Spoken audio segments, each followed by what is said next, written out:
आज के इस वीडियो में हम आपको बताने वाले हैं 3 इम्पोर्टेंट अपडेट्स जो डायरेक्टली आपके डेली ऑपरेशंस को और भी सिंपल बनाने वाले हैं। चलिए शुरू करते हैं। सबसे पहला अपडेट है कैश ट्रांजैक्शन लेजर। जैसे कि आप सब जानते हैं, गवर्नमेंट रूल्स के हिसाब से एक ही दिन में 2 लाख से ज़्यादा कैश लेना अलाउड नहीं है। पहले हमें मैनुअली चेक करना पड़ता था, लेकिन अब नहीं। अब 12 प्लस में आपको एक स्पेशल रिपोर्ट मिल जाएगी जिसमें वो सारे कस्टमर्स ऑटोमेटिकली लिस्ट हो जाएंगे जिनका कैश ट्रांजैक्शन एक ही दिन में 2 लाख से ज़्यादा है। मतलब कंप्लायंस चेक अब और भी इजी। ये रिपोर्ट आपको मिलेगी सिस्टम में ऑडिट, यहाँ पे कैश ट्रांजैक्शन लेजर। ये देखिए, ये हैं वो सभी लेजर्स जिनके एक ही दिन में 2 लाख से ज़्यादा ट्रांजैक्शंस हुए हैं। यहाँ पे आपको अमाउंट भी दिया गया है, अकाउंट कोड, अकाउंट नेम, किस डेट पे हुआ है ये ट्रांजैक्शन, वो सभी डिटेल्स दी गई है। इस रिपोर्ट में ये जो डेट का फिल्टर है फ्रॉम एंड टू, ये अप्लाई नहीं होता है, ये स्टार्ट से एंड तक आपको दिखाई देती है। यहाँ पे आपको डेट का फिल्टर इसलिए नहीं दिया हुआ है, फॉर एग्जाम्पल अगर आप आज की डेट के ट्रांजैक्शन देख रहे हैं, बैक डेटेड आप देख चुके हैं, लेकिन फिर भी किसी ने बैक डेटेड एंट्रीज मॉडिफाई की, वो ट्रांजैक्शन कैश ट्रांजैक्शन उसमें 2 लाख से ज़्यादा हो गया, तो वो भी यहीं पे दिखाई देगा। उसको डेट फिल्टर करने की ज़रूरत नहीं पड़ेगी आपको। अब देखिए, फॉर एग्जांपल ये जो सुहानी शर्मा है, इनका कितने का ट्रांजैक्शन हुआ है, 2,10,431 रुपीज़। अगर आपको ये और डिटेल में देखना है कैसे लिया इतना कैश, डबल क्लिक कर सकते हैं आप यहाँ पे, लेजर ओपन हो जाएगा। ये देखिए, कैश ऑर्डर कितना 50,000, उसके बाद ये 1 लाख, 1.5 लाख तो यहीं पे हो रहा है। डॉक्यूमेंट नंबर अलग अलग है, लेकिन एक ही दिन का ट्रांजैक्शन है। 1.5 लाख यहीं पे हो गए। फिर ये जो कैश रिसीव है, ये देखिए 29 अगस्त को इतना 60,431 रुपीज़, यानी ये 1.5 लाख और ये 60,000 कितना हुआ, 2,10,431 रुपीज़। तो इस रिपोर्ट की हेल्प से आपको ये तो पता चल गया कि ये ट्रांजैक्शन हुआ है। अब आगे आप इसको मैनेज कर सकते हैं। तो ये था हमारा पहला अपडेट। दूसरे अपडेट की बात करें तो जो आप सीआरएम अपडेट करते हैं, देखिए आजकल हमने ये अपडेट भी लाया था कि सेल जब आप करते हैं, सेल का जो मैसेज जाता है कस्टमर को, थैंक यू फॉर परचेसिंग वगैरह, उसके साथ में हमने सीआरएम अकाउंट अपडेट करने की लिंक भी अटैच की हुई है बहुत सारे लोगों ने।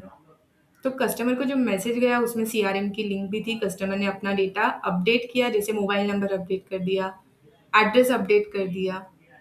तो आप क्या कर रहे थे, डाउनलोड कर रहे थे, कॉपी करते हो सीआरएम मास्टर में एंड अपडेट कर देते हो। ये सिर्फ मैंने एक फ्लो का एग्जांपल दिया आपको, या फिर आप मैनुअली भी कभी कभी सीआरएम मास्टर अपडेट कर रहे हो फॉर एग्जांपल, तो आपने सीआरएम अपडेट किया, वो डिटेल सिर्फ सीआरएम में अपडेट हुई।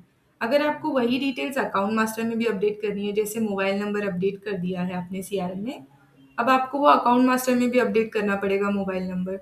तो फिर से अकाउंट मास्टर ओपन करके, यानी कि कस्टमर का जो लेजर होता है वहाँ पे उस अकाउंट में भी आपको मोबाइल नंबर एड्रेस अपडेट करना पड़ेगा मैनुअली।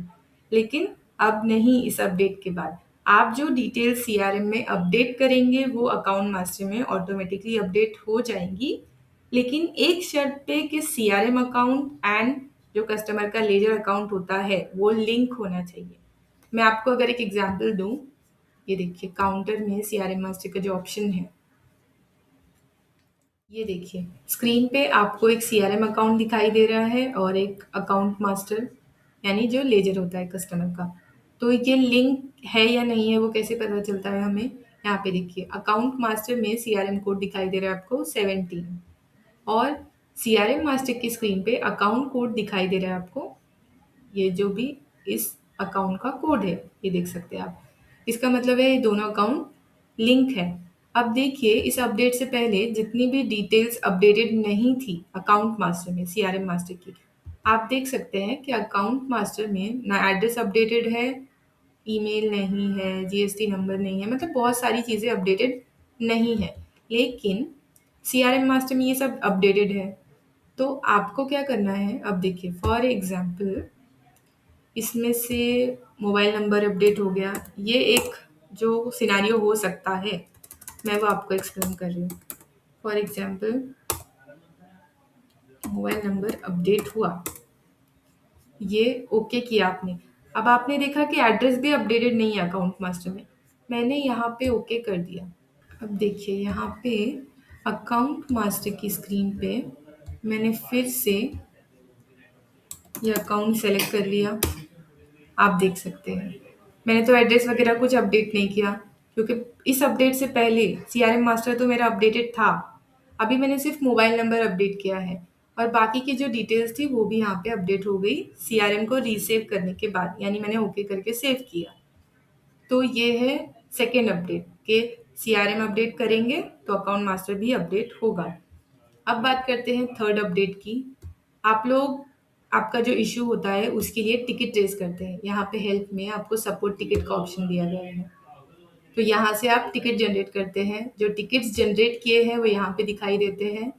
हमने जो टिकट क्लोज़ कर दिए यानी कि जो इश्यू सॉल्व हो चुके हैं आपके, वो आपको कंप्लीट टिकट में दिखाई देते हैं। तो अब क्या होता है, आप लोग टिकट तो रेज़ कर देते हो और भूल जाते हो। हमने वो क्लोज़ किया है या नहीं किया, आप में से बहुत लोगों को पता ही नहीं चलता है कि वो इश्यू सॉल्व हो चुका है या वो टिकट क्लोज़ हो चुका है। लेकिन अब आपको ये पता चलेगा, आप जब लॉगिन करते हैं सॉफ्टवेयर में, जैसे कि देखिए, मैं आपको रीस्टार्ट करके दिखाती हूँ सॉफ्टवेयर। ये देखिए, मैंने सॉफ्टवेयर लॉगिन कर लिया, क्लोज़ टिकट 1।